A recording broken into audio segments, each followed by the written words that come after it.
Novamente, meus queridos alunos, agora essa segunda videoaula aqui é sobre a correção das atividades da semana 2, né? Ou seja, das atividades que vocês realizaram sobre a semana passada, né? Das atividades da semana passada, da semana 2 do PET, o Plano de Estudos Tutorado do Estado aí, né? Então vamos aí fazer rapidinho essa correção para a gente estar tendo essa devolutiva, né? Para que vocês possam aí no caderno de vocês registrar de forma correta essas atividades da semana 2. Então vamos lá. A primeira pergunta é sobre uma tabelinha que vocês vão olhar aí e está perguntando o seguinte: quais as duas principais regiões do planeta que se concentram as maiores reservas de petróleo? Elas coincidem com as áreas de maior consumo? Explique. Estão no Oriente Médio com mais de 93 mil toneladas, como vocês vão ver na tabela, e na América do Sul e Central com mais de 14 mil toneladas. A resposta seguinte é não, pois seus consumos estão bem abaixo das reservas existentes. Ou seja, por mais que esses países aí, essas regiões aí apresentam essa grande produção, né, eles não são grandes consumistas, né, do petróleo. Então aí vocês vão estar respondendo a atividade 1 dessa forma. A atividade 2 está perguntando o seguinte: descreva a situação do Brasil no que se refere às reservas, à produção e o consumo de petróleo. Então no Brasil é o seguinte, essas três questõezinhas. No caso específico, aqui no Brasil, ele apresenta uma reserva bastante considerável, de mais de 1 tonelada e 100 mil toneladas de consumo, toneladas. O consumo é mais de 85 mil toneladas, ou seja, existe uma reserva e uma demanda para ela, né? Então existe uma reserva do petróleo e uma demanda de consumo para essa reserva, né? E não somente de acordo com essa pesquisa, né? Mas até os dias atuais de hoje a gente tem essa relação, que a gente tem uma reserva considerável do petróleo e também a gente tem um consumo aqui, até de certa forma, considerado deste petróleo, né? Dentro dessa produção que a gente tem. Atividade 3 agora. Atividade 3, observa a tabela sobre o uso de derivados de petróleo para geração de energia. Então logo abaixo vocês vão ver uma tabela que fala sobre o uso de derivados de petróleo para geração de energia.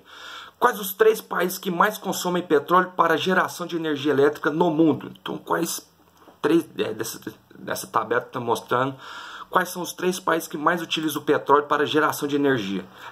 São eles: os Estados Unidos com 11%, o Japão com 10% e a Arábia Saudita com 7%. E depois está perguntando o seguinte: quais os problemas ambientais gerados por essa atividade? Bom, os problemas ambientais são vários, né? Dentre eles, a poluição dos recursos hídricos desses países, bem como o aumento da emissão de dióxido de carbono nos referidos países, que pode estar, né, esse aumento do dióxido de carbono contribuindo para o nosso chamado aquecimento global. E a letra B, o Brasil não aparece na tabela. Qual o motivo? O motivo é simples, que no Brasil o provável baixo consumo, né, vamos dizer assim, do petróleo na geração de energia está relacionado pelo fato da gente estar utilizando energias alternativas, né, tais como a elétrica e o solar. Ou seja, no caso do Brasil, esse provável consumo baixo, né, é devido ao baixo consumo em relação aos países mais consumistas dos derivados de petróleo. Isso pelo fato de haver outras fontes de energias, tais como a elétrica e a solar. Então, como eu falei para vocês, devido a essas outras fontes de energias que a gente tem um baixo consumo de energia gerado pela fonte de derivados do petróleo. E a atividade 4 está perguntando o seguinte: quais são os países que mais consomem petróleo do mundo? Fácil, só vocês estarem olhando lá na tabela. Dentro, o que mais consomem são Estados Unidos, Rússia e China. Isso devido à grande demanda pelo produto e pelo grande número consumidor, né?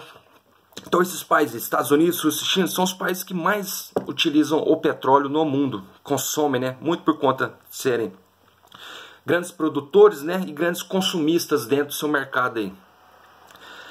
E também pela alternativa mais viável para explorar. Ou seja, o petróleo, vamos dizer assim, dentro dos recursos mais fáceis que a gente tem de tecnologia para acesso de fontes de geração de energia, é o petróleo o mais viável economicamente. E atividade 5, porque o Brasil, embora seja um país produtor de petróleo, não figura entre esses grandes consumidores. Como a gente falou aí na questão B da 3, o Brasil não está entre os grandes consumidores pelo fato de apostar em fontes alternativas, tais como etanol, biodiesel, energia elétrica e a eólica e a solar. Isto é, o consumo energético torna-se fragmentado, muito diversificado. Então, pessoal, esse foi uma pequena correção das atividades para vocês estarem fazendo no caderno de vocês. Registrem essa correção, me encaminhem no Google Classroom para a gente estar registrando e depois estar validando com a presença de vocês. Um abraço, muito obrigado e fiquem com Deus.